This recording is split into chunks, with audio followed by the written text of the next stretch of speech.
Good morning, everyone, and welcome to Monday morning. It's Stephen Whiteside here from theuptrend.com.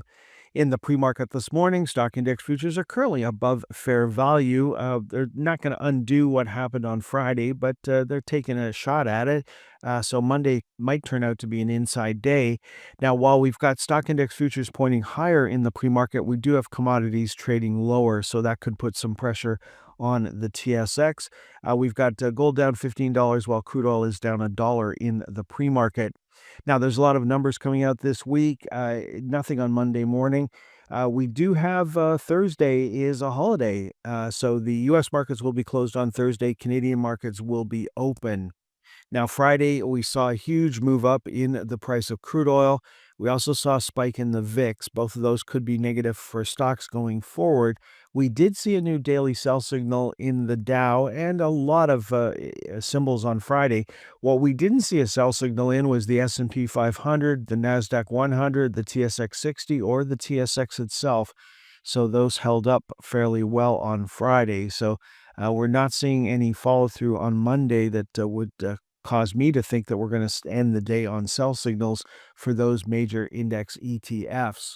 Next up, let's take a look at the Wall Street most active, starting with GameStop coming into Friday on a sell signal, had an inside day.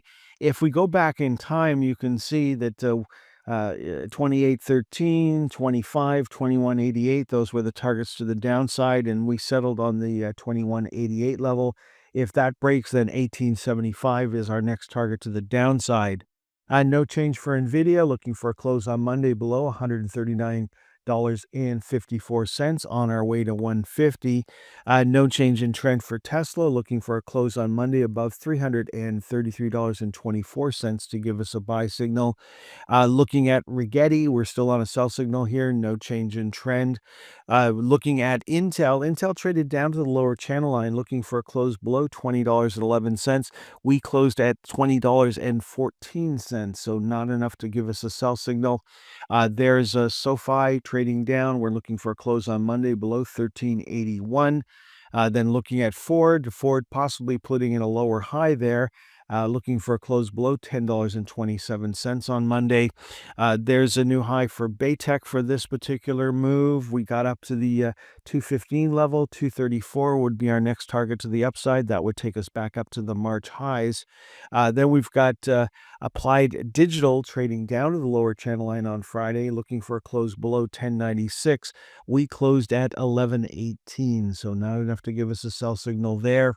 New high for B2 Gold on Friday, trying to get to 391. Once we take 391 out, then we're looking for a move up to 430 on our weekly charts. Next up, let's take a look at the TSX most actives, and there is Canadian Natural Resources putting in a new high on Friday. No joy for Ivanhoe, still on a sell signal here, inside day on Friday. There's a new high for this move for Suncor. We're trying to get to 56.25, and we peaked out at that level back in March. So be interesting to see if we can break through. If we can do that, then 59.38 comes into play. No joy for Manulife rolling over on Friday. Now, Manulife looking pretty bearish here. There's a high back in at the end of March, then a lower high in May, and now it looks like we've recently put in a lower high for June.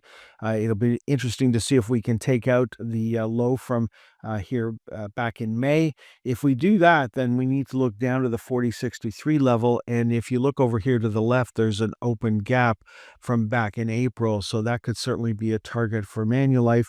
Of course, things would change if we closed above Friday's high. That would be the first sign something new is happening on the upside.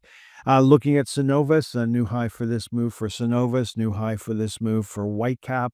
No joy for Caliper, inside day on Friday, still on a sell signal.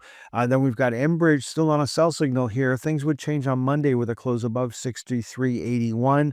And this particular stock has a nice band of resistance right above where we're trading now. So that could certainly be a problem going forward. Then looking at Pembina Pipelines, we're back on a buy signal as of Friday's close. There's Barrick moving up to the previous highs from back in April, trying to break out above 29.69. We may not be able to do that on Monday. If we can start trading above that level, and then of course $30 would be psychological resistance. If we start seeing a bearish trade above 30, then 31.25 would come into play. And just a couple of banks, both Bank of Nova Scotia and the TD Bank, looking pretty similar right now. Both are still on buy signals, no change in trend expected on Monday. Okay, folks, that is all for this morning's presentation. Since I started this presentation, stock index futures are moved up a little more. Dow futures up about 200 points. Commodities are lower. Crude oil was up sharply over the weekend, but has come back down. It's just down $1 from where it closed on Friday.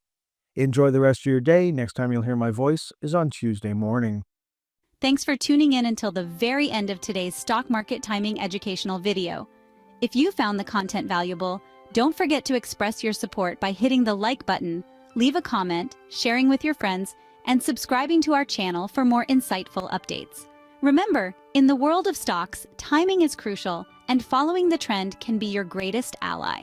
If you would like more information on how we can help you better time the stock market, please visit theuptrend.com.